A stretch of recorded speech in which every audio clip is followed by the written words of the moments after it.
자, 안녕하십니까. 학원에서 민법, 계약법 강의하고 있는 이동근입니다.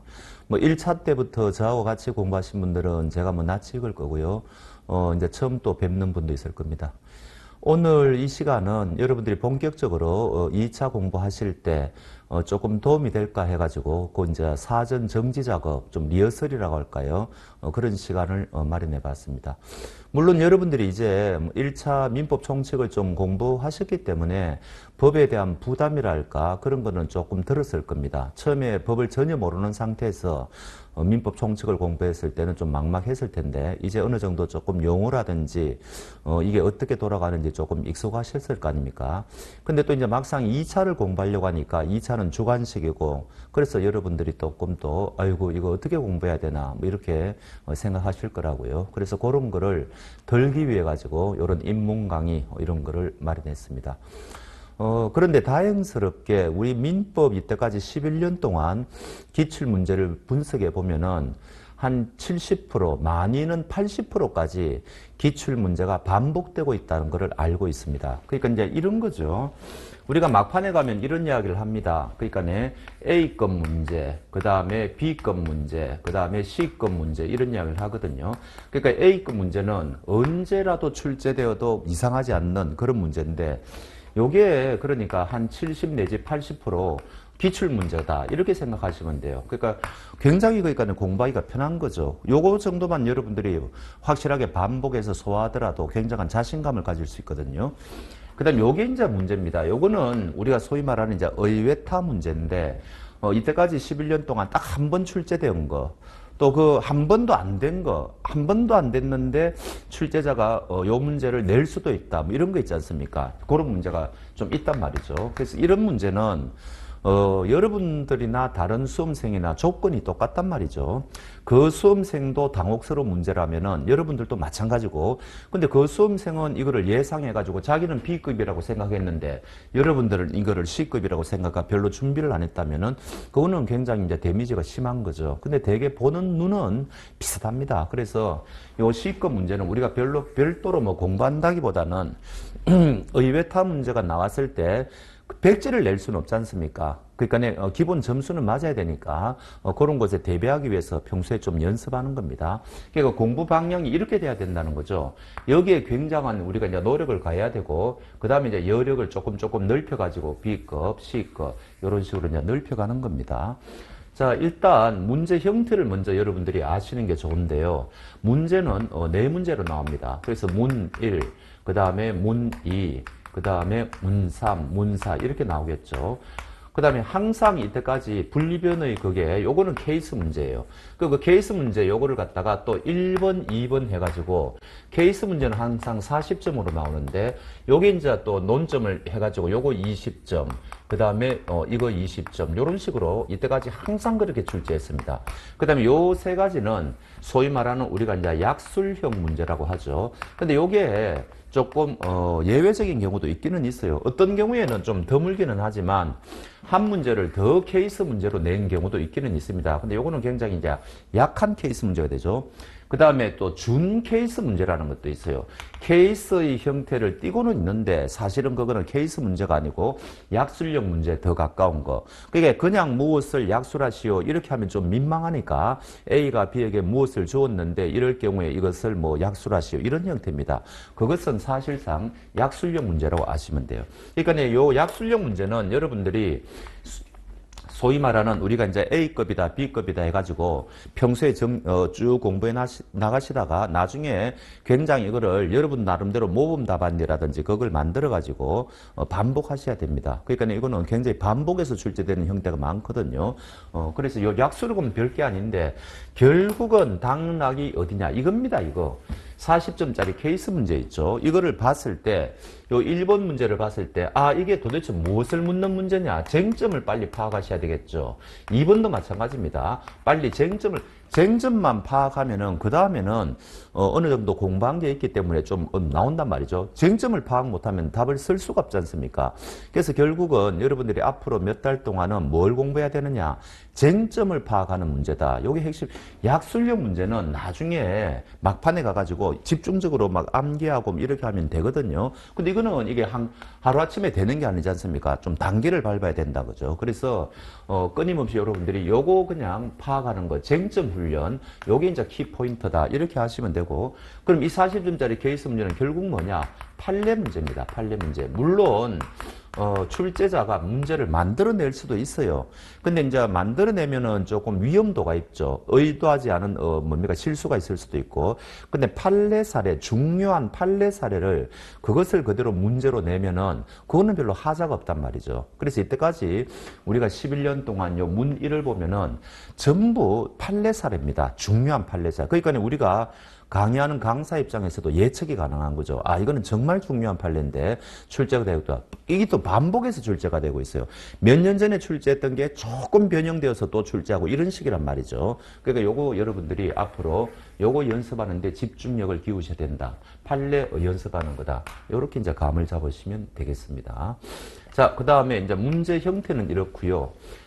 요게 이제 20점, 20점이고, 나머지가 요게 이제 20점, 20점, 20점, 이렇게 해가지고 합계 100점이 되는 거죠. 전부 약술형은 전부 20점씩이 됩니다. 자, 그 다음에는 우리가 앞으로 공부해야 될 것들을 잠시 보겠습니다. 여기 이제 우리가 민법 계약법인데, 이제 민법 총칙할 때도 여러분들이 총론이라는 말을 들어봤지 않습니까? 이것도 마찬가지입니다. 그럼 계약 총론이 있으면 계약 강론이 있겠죠. 요 계약 강론이 있는데, 요 계약 강론은 뭔가니까, 요런 것을 우리가 전형 계약이라고 그럽니다. 계약이라는 게 뭐죠? 두 사람 사이에 합의만 있으면은 계약이 성립하지 않습니까?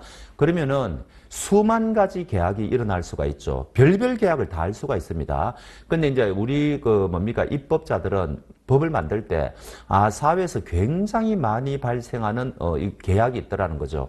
그런 것을 우리가 전형 계약이라 그러고, 요거를 민법에 이제 규정을 해 놓았는데, 요게 옛날에는 한 7, 8년 전에는 이게 14가지였는데, 여행 계약이 하나 더 들어와가지고, 지금 15가지입니다. 근데 이거는 1960년도에 만들어진 거예요. 지금 민법 전면 개정 작업이 지금 이제 진행되고 있거든요. 60년도에 만들었을 때는 요 계약이 중요하다고 만들었는데 지금 세월이 얼마나 흘렀습니까? 60년이 흘렀습니다.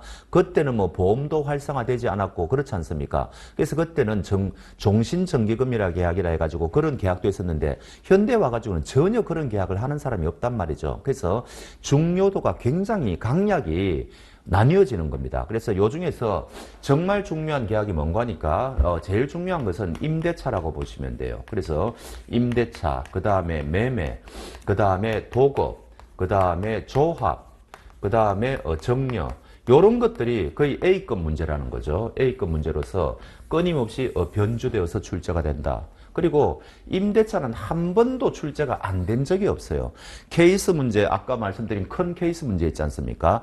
그런 식으로도 여러 번 출제가 되었고, 그 다음에 약술형으로도 여러 번 출제가 되었고, 반복해서도 출제가 되었고, 그래서 임대차는 어떤 형태로도 무조건 출제가 된다. 이렇게 하시면 되는데, 근데 이런 거는 있습니다. 작년도에 임대차에서 케이스 문제가 출제되었는데, 금년도에 또 임대차에서 케이스가 낼까? 그러지는 잘 않는단 말이죠. 그럼 이제 내년에는 여러분들이 공부하시는 금년도에는 이제 임대차 말고 다른 데서 케이스 문제가 나오고, 그럼 임대차는 이제 금년도에는 약술형 문제가 나올 가능성이 굉장히 큰 거죠. 그런 정도는 우리가 이제 예측이 가능하단 말이죠. 매매는 물론 중요한데, 재작년에 굉장히 어렵게 출제가 됐어요. 금년도에 물론 출제가 가능하고요. 도급 사회적으로 중요합니다. 조합도 중요하고. 정려는 그렇게 중요하지는 않는데 이게 출제하기에는 굉장히 좋아요. 그런 테마가 있거든요. 판례도 있고. 이제 그런 거고. 그러면 지금 15가지 계약 중에서 요거는 그냥 A급이란 말이죠. 그 다음에 C급이 있을 거 아닙니까? 한 번도 출제가 안 된 거. 사용대차라는 게 있고, 그 다음에 무슨, 소비대차도 한 번도 출제가 안 됐고요. 뭐 그런 식입니다.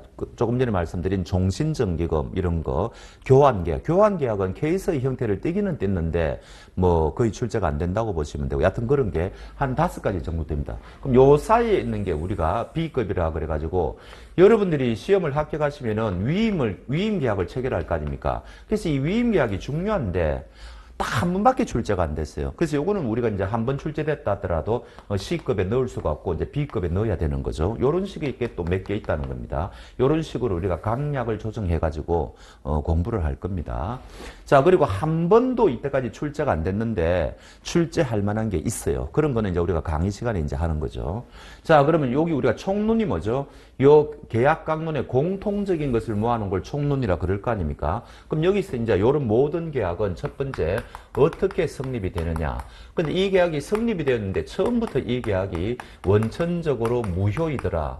그 다음에 요 계약을 체결했는데 지진이 발생해가지고 이 물건이 지금 넘기기 전에 없어졌다. 요런 거를 우리가 위험부담의 문제라 그럽니다. 그 다음에 원래 계약은 서로가 이제 돈하고 물건을 주고받는데 제가 이런 요청을 할 수가 있죠. 당신 내한테 돈 주지 말고 저 사람한테 돈을 주어라. 뭐 그런 이유가 있을 거 아닙니까? 이런 식으로 하는 것을 우리가 제3자를 위한 계약이라고 부릅니다. 그 다음에 마지막으로 계약을 했는데 이제 상대방이 약속을 안 지킨다고 하면은 이제 계약을 해지하는 거죠. 요 5가지가 우리가 계약 총론이라 그래가지고 모든 계약의 공통적인 것을 공부한다. 이런, 여러분들 용어가 낯설진 않죠. 요 원시적 불능 이런 거 민법 총칙할 때도 다 이야기했거든요.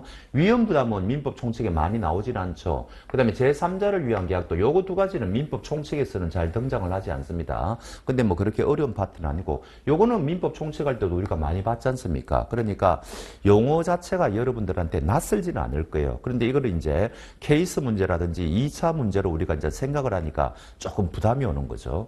근데 이게 포인트가 뭔가 하니까 요 계약 해제가 이게 제일 중요합니다. 이거는 다 중요해요. 그러니까 여기서도 여러 번 출제됐고 금년도에도 여기서 출제가 되었죠. 그 다음에 중요하고 다 중요해요. 그러니까 요 계약 총론은 어디에서 출제될지 알 수가 없을 정도로 하나같이 다 비중이 크다고 보시면 되는데 그나마 그 중에서도 제일 어렵고 중요한 게 뭔가 하니까 요 계약 해제입니다.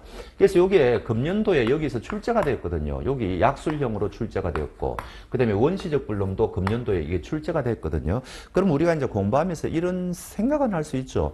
물론 이 부분도 공부는 해야 되는데 아무래도 출제는 의외타 문제로 출제를 금년도에 또 할 수는 있는데 그래도 조금 다른 것보다는 조금 가능성이 약하구나 이렇게 짐작은 할 수 있습니다. 근데 이제 처음 공부할 때는 그런 거 생각 마시고 쭉 하다가 막판에 나중에 정리할 때 강약을 조절할 때 그때는 이제 그런 생각을 하셔야 된다는 거죠.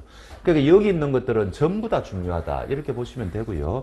그 다음에 요 밑에 있는 것은 우리가 이제 A급, B급, C급으로 나눠가지고 이제 나중에 우리가 좀 공부를 해야 된다. 그렇게 보시면 됩니다. 자, 그러면 여기서부터 어떤 식으로 이제 문제가 나오면 어떤 식으로 공부를 해야 되는지 그런 것들을 한번 감을 잡아 봅시다. 자, 그럼 첫 번째가 요 계약의 성립입니다. 근데 요 계약이 성립되는 경우가 몇 가지가 있는 거. 이 굉장히 이게 사실은 쉬운 부분이에요. 계약이 성립할 때는 3가지 유형이 있거든요. 그 중에 이제 가장 우리가 민법 총칙 공부할 때도 이야기했지만 청약과 성낙이 일치하는 경우가 이제 계약이 성립할 거 아닙니까? 그러면 이제 뭐 청약이 뭐냐, 성낙이 뭐냐 이런 것들을 좀 공부할 거고 그러는데 그런데 요 경우 말고 또 성립하는 다른 2가지 유형이 있단 말이죠. 그게 바로 2017년도에 약술형으로 나옵니다. 요런 방법에 의하지 아니하고 계약이 성립될 수 있는 경우. 그러니까 요게 나머지 2가지죠. 요게 우리가 일상적으로 하는 대부분이죠. 대부분이 요렇게 해가지고 계약이 성립하는데 그거 이외에 계약이 성립하는 나머지 2가지 경우를 약술하라 이거거든요. 이거는 충분히 우리가 예측이 가능한 문제입니다. 그리고 굉장히 단순한 문제예요. 이거는 뭐 케이스도 출제될 수가 없고 그냥 단순하게 이제 생각을 하면 되는 겁니다. 그래서 또 여기 이제 2017년도에 출제가 되었으니까 또 이제 나올 가능성이 없는 건 아니죠. 그래서 이제 이런 식으로 공부하면 되고. 근데 이 문제는 이게 2020년 케이스 문제인데 정말 놀랐어요. 이 너무너무 단순하거든요. 이 무슨 말인가 하니까 100만 원에 4달러 이렇게 이제 이 사람이 이야기를 했지 않습니까? 근데 상대방은 그 사실을 모르고 내가 그 그림을 100만 원에 팔아라 이렇게 했다는 겁니다. 그러면은 청약이 있었는데 요 사람 둘 다 청약을 한 거죠. 요 사람도 청약을 하고 요 사람도 청약을 한 거죠. 근데 요 사람은 이 사람이 먼저 청약한 걸 모르고 있는 겁니다. 요거를 우리가 계약이 성립할 수 있는 나머지 두 가지 중에 한 가지인 교차 청약이라 그럽니다. 근데 이거는 답을 쓸 게 없어요. 그럼 이거 이때 매매 계약이 성립했느냐? 이건 이제 말이라는 건데 이럴 경우에도 계약은 성립하거든요. 교차 청약의 경우에도. 그럼 이걸 20점짜리로 냈는데 좀 뭡니까? 답안지를 좀 채워야 될 거 아닙니까? 그럼 나중에 여러분들이 공부해 보시면 알겠지만 교차 청약의 경우에는 답안지를 한 페이지도 채우기가 힘듭니다. 너무너무 간단하거든요. 근데 이거를 케이스 문제로 20점짜리로 냈다? 이제 이런 거는 정말 의외타 문제인데, 이런 거는 쉬운 의외타 문제죠. 우리가 대처 가능한. 그럼 이거는 이제 이런 문제를 풀 때는 이제 말을 막 만들어야 된다는 거죠. 원래 계약은 이렇게가 성립하고 등등 하는데, 요렇게 해가지고 성립하는 경우도 있다. 이런 식으로 막 앞에 좀 썰을 풀면서 하고, 그 다음에 본격적으로 이제 교차 청약이 뭐다. 항상 여러분들은 케이스 문제 대비해가지고는 법이라는 거는 먼저 의의를 써야 되고요. 그 다음에 이제 요건이 있다면 요건을 써야 되고, 그 다음 세 번째는 효과를 써야 됩니다. 이거는 기본 법칙이에요. 항상 어떤 문제가 나오든지 이게 뭔지는 의의를 써야 될 거 아닙니까? 그럼 교차 청약이 뭔지 이제 의의를 써야 된단 말이죠. 그 다음에 어떨 때 교차 청약이 성립하느냐, 그 성립 요건을 쓰셔야 되겠죠. 이런 거 이제 쓰면 되고, 그 다음 세 번째 이제 교차 청약의 효과를 하고, 케이스 문제 같은 경우에는 네 번째 가지고 사안의 경우 해가지고 이제 이런 게 교차 청약인데 요 사안을 여기 이제 적용을 해보니까 이런 거를 포습이라 그럽니다. 포습해 보니까 요 사안의 경우에 딱 맞아 떨어지네. 그렇다면 이 경우에 갑과 을 사이에는 매매 계약이 성립되었다. 이런 식으로 이제 써야 되는 거거든요. 요게 이제 답안지 작성 요령입니다. 요게 이제 계약의 성립에 쓰는 거니까 세 가지가 출제될 수 있다는 거죠. 요거는 이제 기본적으로 너무너무 뻔하기 때문에 출제 가능성이 희박하고요. 요거 나머지 두 가지 요거 쓴 다음에도 출제가 가능하다. 그리고 이거는 정말 의외타 문제인데 대응이 가능한 예측 그렇다. 저는 한 번도 출제가 안 됐는데 이것을 굉장히 유력한 문제로 보고 있습니다. 청약의 유인. 이게 뭐예요? 나한테 청약하게끔 꼬시는 거 있지 않습니까? 우리가 구인 광고를 한다든지 남대문 시장에 가면은 옷을 진열해 놓는다든지 뭐 여러 가지 또 아파트 분양 광고를 한다든지 사람들을 막 꼬시는 거 있죠. 그거를 청약의 유인이라고 합니다. 그럼 여기에 대해서는 판례가 있어요. 아파트 판례가 있거든요. 아파트 분양 광고와 관련된 판례가 있는데 이게 신기하게도 한 번도 출제가 안 됐어요. 그럼 저는 청약과 청약의 유인의 차이점을 약술하시오. 약술형 문제로도 굉장히 좋은 문제고, 그 다음에 그 판례 사례, 아파트 분양 광고와 관련돼 가지고 판례 사례가 있는데 그것을 출제하는 것도 저는 굉장히 유력하다고 봅니다. 그래서 이제 요거를 아직 출제가 안 됐지만 우리가 유심히 봐야 된다. 이런 말씀을 드리는 거죠. 자, 그 다음에 두 번째, 계약의 성립은 끝났습니다. 이제 원시적 불능인데, 이게 금년도에 출제가 되어버렸어요. 요 문제는, 테마가 뭔가 하니까 항상 조금 전에 말씀드렸죠. 법이라는 것은 요건 및 효과 이렇게 간다 그랬지 않습니까? 이렇게 약술형으로 문제가 출제가 될 수도 있고, 그 다음 요거는 케이스 문제로도 출제가 될 수가 있습니다. 이미 출제가 되었고, 그 다음에 여기에 대한 요 다음에 아마 제가 넣어 놓았을 건데, 계약 교섭의 부당한 파악이 요게 굉장히 중요한 테마거든요. 요 경우에도 조금 전에 우리가 공부하는 535조 계약 체결상의 과실 책임을 유추 적용할 수가 있느냐.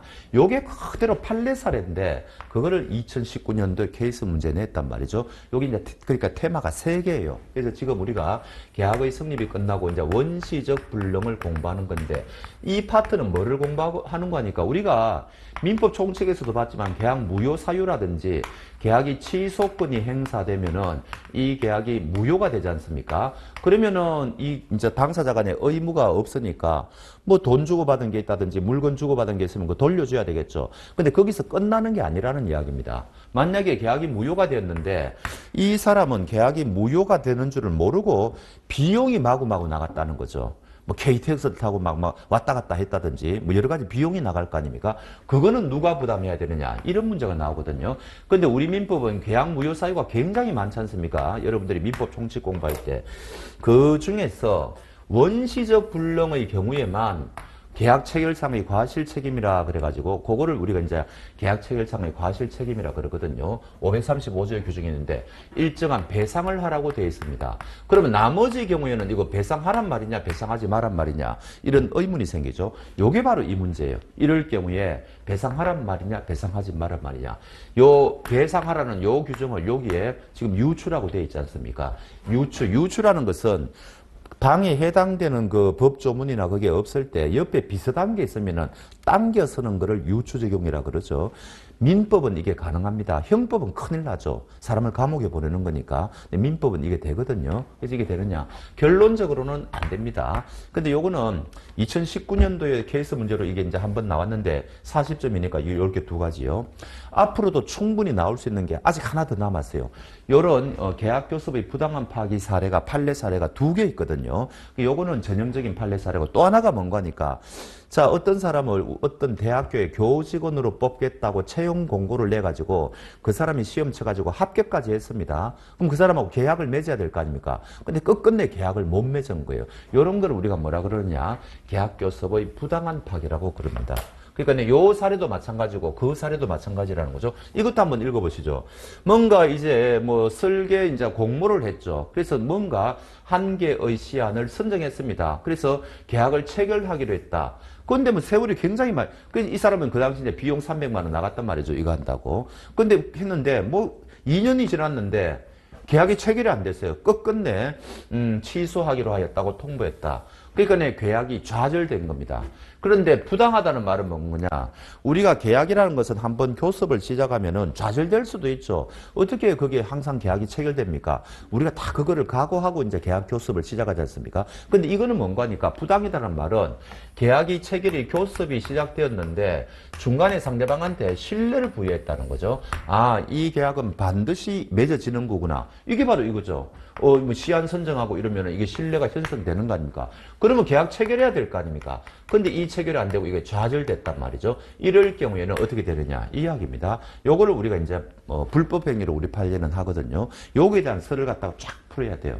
그러면은 요 사람은 옛날에 300만 원 지출한 거 있죠. 그 다음에 이제 이 사람은 또, 야, 이제 기대하고 요날 이후입니다. 계약 체결이 기대되고 500만 원 지출했다는 거죠. 요 이전에 300만 원 이미 지출했고 계약 체결이 되리라는 신뢰하기 전에 300만 원 이미 지출했고 야 이제 진짜 계약 체결하는구나 이럴 생각에 500만 원 지출했단 말이죠. 근데 계약 체결이 결국은 좌절됐지 않습니까? 자 이럴 경우에 법률 관계를 논하라. 자 이런 경우에도 우리 민법에 있는 요 규정을 적용할 수가 있느냐 요거를 지금 논하라는 거죠. 이게 바로 판례 사례입니다. 그럼 이거는 왜 이런 문제가 생기는지 뭐 등등 해가지고 여러분들이 적을 게 좀 많아요. 그러니까 이제 이거는 30점이나 부여를 했겠죠. 그럼 이것도 마찬가지입니다. 이 원시적 불능의 경우에 우리 535조에서 이거를 규정하고 있는데 여기 뭐냐? 이제 의, 요건, 효과 간단하게 적었고 그 다음에 이런 경우에 요런 경우에도 요 535조가 유추 적용되는지를 적어야 되는 겁니다.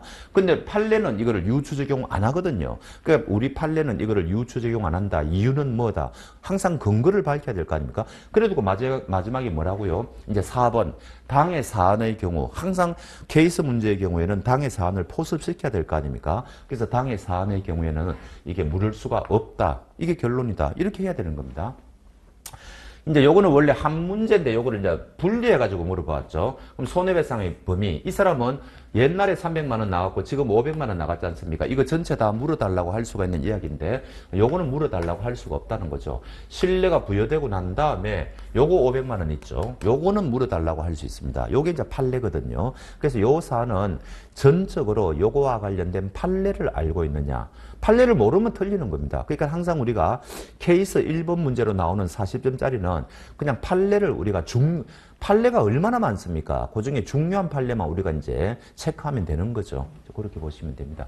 결코 어려운 문제가 아니고 우리가 특 A 문제로 항상 꼽는 문제입니다. 사실은.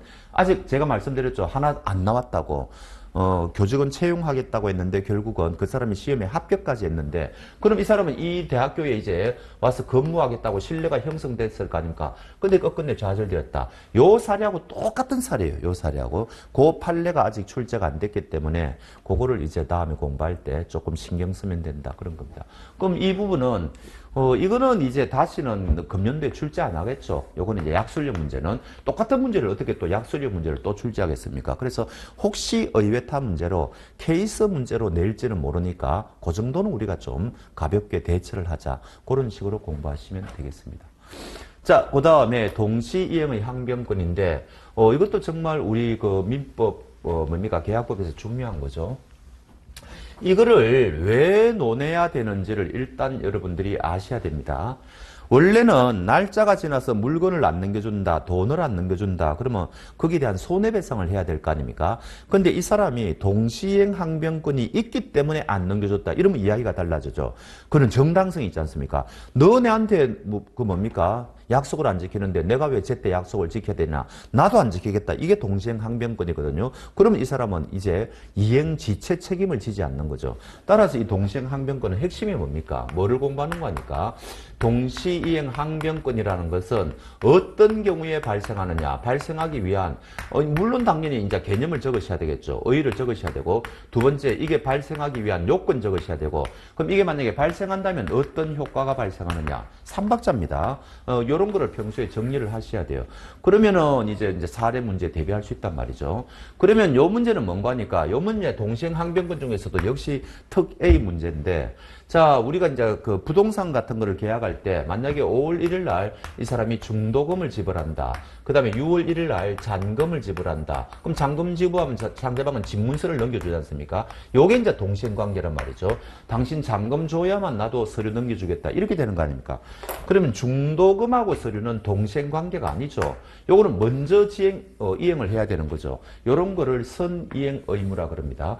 그러면 매수인이 이런 말을 할 수 있습니까? 당신 서류 안 넘겨주면 나 중도금 못 주겠다. 이런 말을 할 수가 없는 거죠. 먼저 이행해야 될 의무가 있으니까. 그런데 그러니까 요 두 관계는 동시행 항변권 관계가 아닌데 항변권을 가지는 예외가 두 가지가 있다는 겁니다. 이게 또 무지무지하게 중요해요. 그래서 그 중에 하나가 지금 요 중도금 사례인데 이런 게 나오죠. 뭐 중도금 지급 날일에 중도금을 지급하지 않은 상태에서 날짜가 흘러가지고 여기 왔다는 이야기입니다. 그러면은 이게 요거하고 이제 중도금 요 서류하고 이게 동시행 관계가 되어버려요. 그래서 요거는 나중에 이제 우리가 공부하면서 이제 보면 되는 거고, 선이행 의무자는 원래 동시행 항변권이라는 것을 가지지 않는데 나중에 일정한 예외적인 경우에는 가진다. 그 중에 하나가 이거다는 거죠. 그런데 아직 출제가 안 된 게 하나가 있습니다. 저는 이제 두 가지 중에 한 가지가 이건데 나머지 한 가지가 뭔가 하니까 소위 말하는 불안의 항변권이라는 거예요. 이거 케이스 문제로 출제될 때가 됐습니다. 굉장히 유력한 문제거든요. 요거 아직 문제가 출제 안 됐습니다. 그러니까 요거 케이스 문제, 요거 이제 우리가 공부할 때 굉장히 요거는 우리가 본격적으로 공부하면서 하면 되고요. 두 가지가 있다 그랬지 않습니까? 한 가지가 이거고, 요거는 한 두 번 출제가 됐어요. 케이스 문제로. 중도금은 먼저 지불해야 되는데 중도금을 지불하지 않고 잔금 지급일까지 오면은 어떤 결과가 발생하느냐. 그때는 이제 동시행관계가 된다. 이거거든요. 그럼 이제는 동시행관계가 되니까 이날부터는 이제는 지연배상을 안 해도 된다. 요게 키포인트지 않습니까? 그런 거. 근데 이것도 마찬가지예요. 동시행 항변권의 효과를 보여라. 이런 약술형으로도 얼마든지 출제할 수가 있고, 그럼 이게 왜 중요한 거니까 이런 약술형식으로 여러분들이 정리를 해 놓으셔야만 케이스 문제가 나오더라도 그거를 빨리 대입할 수가 있죠. 그러니까 중요한 부분들은 미리 약술형으로 정리해 놓으실 필요가 있다는 겁니다. 여러분들 나름대로 노트라든지 해가지고 정리를 하셔야 돼요. 그래서 이것도 굉장히 약술형으로, 금년도도 마찬가지잖아요. 금년도도 우리가 이 계약 체결상의 과실 책임 해가지고 요거 약술형으로도 출제가 가능하고 케이스형으로도 출제가 다 가능하다. 우리가 미리 예측을 다 한 거거든요. 근데 이게 약술형으로 출제가 됐지 않습니까? 이런 식입니다. 그러니까 동시행 항변권도 마찬가지예요. 요것도 케이스 문제 이런 식으로도 나올 수가 있지만은 약술형으로도 얼마든지 출제가 가능하고, 저는 불안의 항변권이 출제될 때가 됐다. 굉장히 이제 본격적으로 강의할 때 말씀을 드릴 겁니다. 이 부분을 공부하시면 됩니다. 자, 그 다음에 그러면 이제 동시행 항변권이 끝났고요. 효과도 굉장히 중요한 게 많아요. 그리고 이제 제가 여기 말씀을 안 드렸는데 동시행 항변권의 효과 중에 소멸시효하고 관련해가 임대차에서 그것을 몇 년 전에 케이스 문제로 낸 적도 있습니다. 약간 의외타였는데, 그럼 이게 이제 제가 왜 이런 말씀을 드리는 거니까, 소멸시효는 사실은 우리 그 계약법의 파트가 아니죠. 민법 총칙에서 우리가 공부하는 거 아닙니까? 근데 계약법하고 관련되는 거는 출제자가 전부 다 물어볼 볼 수가 있죠. 순수하게 계약법에만 해당되는 것도 물론 있는데 그 범위를 약간 벗어나가지고 민법 총칙이나 물권법하고도 연결될 수가 있는 거거든요.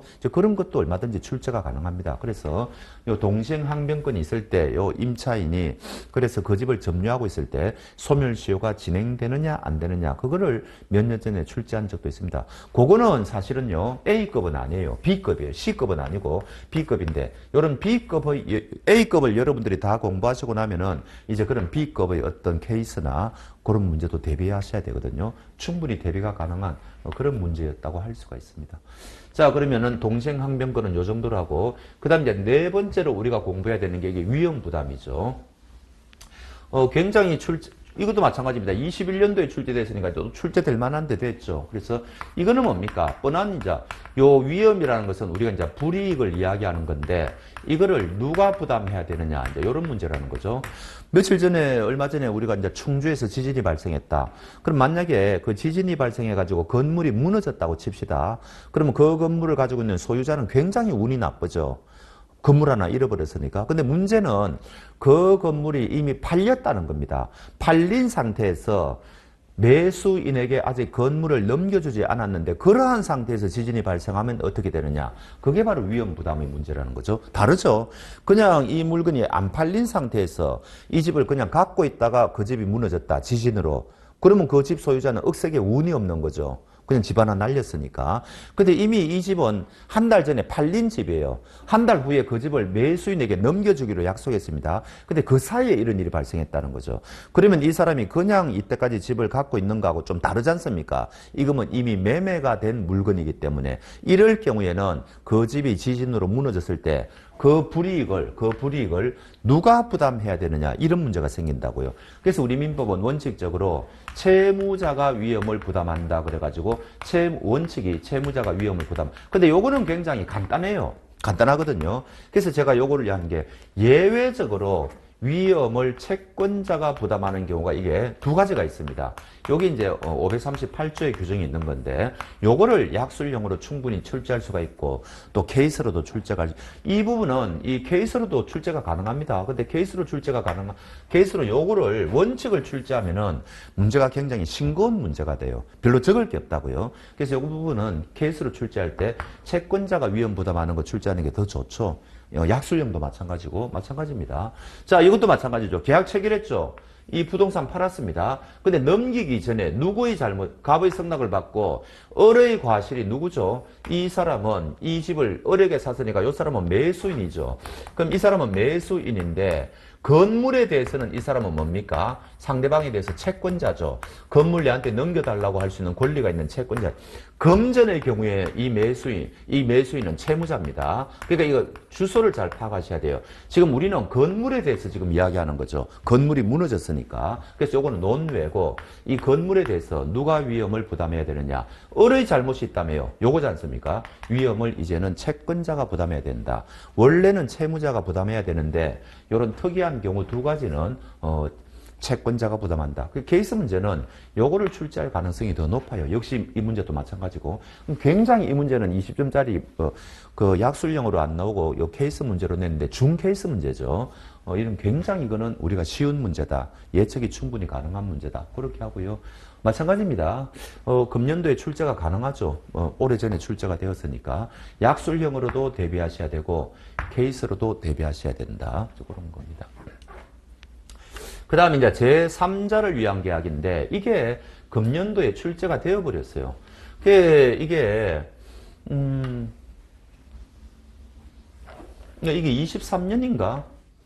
여기 이제 23년, 제가 아까 오늘 그 첫 시간에 처음에 24년 금년도에 출제된 거라고 말씀드린 것 같은데 요거 23년입니다. 제가 잠깐 착각인 것 같아요. 어찌됐든 간에 제3자를 위한 계약. 이 부분은 이제 제3자를 위한 계약은 A와 B가 계약을 체결했는데 B가 A에게 매매 대금을 줘야 되는데 A가 요청하기를 이 사람한테 주라는 거거든요. 그러면 얘가 그거를 오케이 받아들이는 걸 우리가 이제 수익의 의사표시라 그러는데 문제가 이렇게 두 번에 걸쳐가지고 이 사람이 수익의 의사표시를 하기 이전하고 이후로 나누어 설명하라. 이것도 약술형 문제예요. 준 케이스 문제의 형태를 띠고 있는데 사실은 보면은 케이스 문제가 아닙니다. 이런 거를 준 케이스 혹은 약술형 문제라 그러는데 이게 재작년에도 이게 출제가 되었고 몇 년 전에도 똑같은 문제가 출제됐어요. 그런데 저는 앞으로는 여기서 여기 만약에 원인 관계 부존식을 해가지고 그럼 A는 왜 요 사람한테 이런 이야기를 했을까요? 요 두 사람 사이에 원인 관계가 있기 때문에 그런 이야기를 했을 거라고요. 근데 만약에 이게 원인 관계가 없다. 그게 밝혀졌다. 이럴 경우에도 B가 C에게 돈을 지급해야 되느냐. 이런 문제가 있거든요. 요거 케이스 문제로 나올 경우가 굉장히 저는 농후하다고 보고요. 그 다음에 또 하나는 어떤 문제가 있는 거니까 얘가 이제 받아들이겠다 그랬습니다.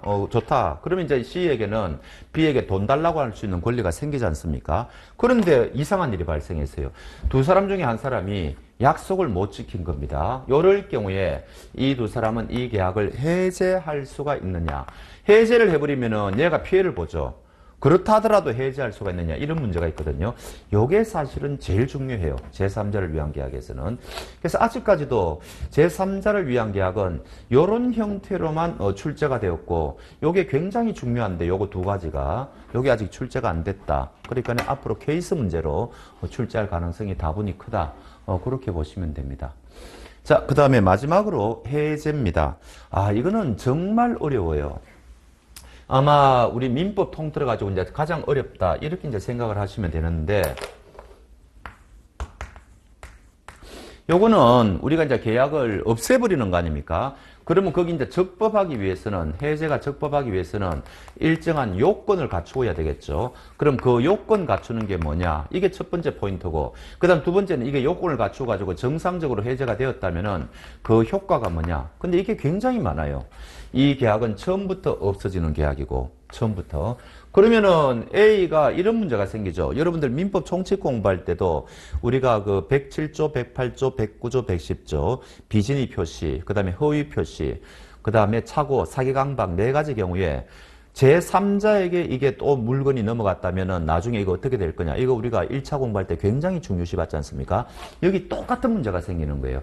A가 B에게 이미 매매 계약을 해서 이 사람한테 등기를 넘겨줬다. 근데 B가 또다시 C에게 매매를 해가지고 등기를 넘겨줬다. 근데 나중에 A가 계약을 해제했다. 없애버렸다. 이거 아닙니까? 그럼 이 계약은 처음부터 없어지는 거다. 근데 문제는 이 사람이 현재의 소유자다. 이때 A와 C는 누가 이기느냐. 이런 문제가 생긴다고요. 민법 총칙에서 우리가 107조, 108조, 109조, 110조에서 봤던 거하고 똑같은 문제가 생깁니다. 이때 A는 C의 권리를 해하지 못한다 그래가지고 요 C가 보호되는 조문이 있거든요. 그거를 우리가 제3자의 보호라 그러고 굉장히 어렵고 중요한 부분입니다. 그 다음에 또 이제 계약을 해지하면은 원래대로 상태대로 돌려줘야 되는데 이것을 우리가 이제 부당이득의 특칙이라 그러거든요. 당연히 계약이 해제됐으면은 이 물건이나 돈을 받은 사람은 자기가 그거를 보유할 정당성이 없죠. 그러면 상대방한테 그걸 돌려줘야 됩니다. 근데 이게 부당이득, 일반적인 부당이득하고는 달라요. 그래서 그거를 원래의 상태대로 회복해야 된다. 이런 문제가 있거든요. 그래서 이게 도대체 무슨 소리냐. 그러니까 요거 하나하나가 다 논점이 되는 겁니다. 요거 하나하나가 다 논점이 되고, 그 다음에, 요거는 아직 한 번도 출제가 안 됐는데, 판례가 거의 좀 뭐라고 그럴까요? 정립이 됐다 그러냐. 요거는 민법에 규정은 없어요. 손해배상을 청구할 수는 있는데, 법에는 그렇게 돼 있는데, 비용까지도 달라고 할 수가 있느냐. 이런 문제가 있거든요. 요거는 이제 출제될 때가 저는 됐다고 봅니다. 근데 문제는, 요 원상 회복 의무 있죠. 요거는 재작년에 출제가 됐어요. 근데 이때까지 우리 행정사 문제 중에서 가장 어렵게 출제가 되었다. 이렇게 보시면 됩니다.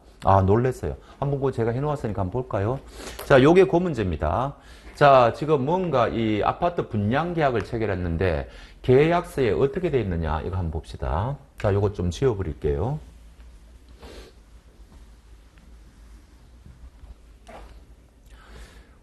이런 식으로 굉장히 문장이 길죠. 아직 문제가 안 나왔어요. 문제가.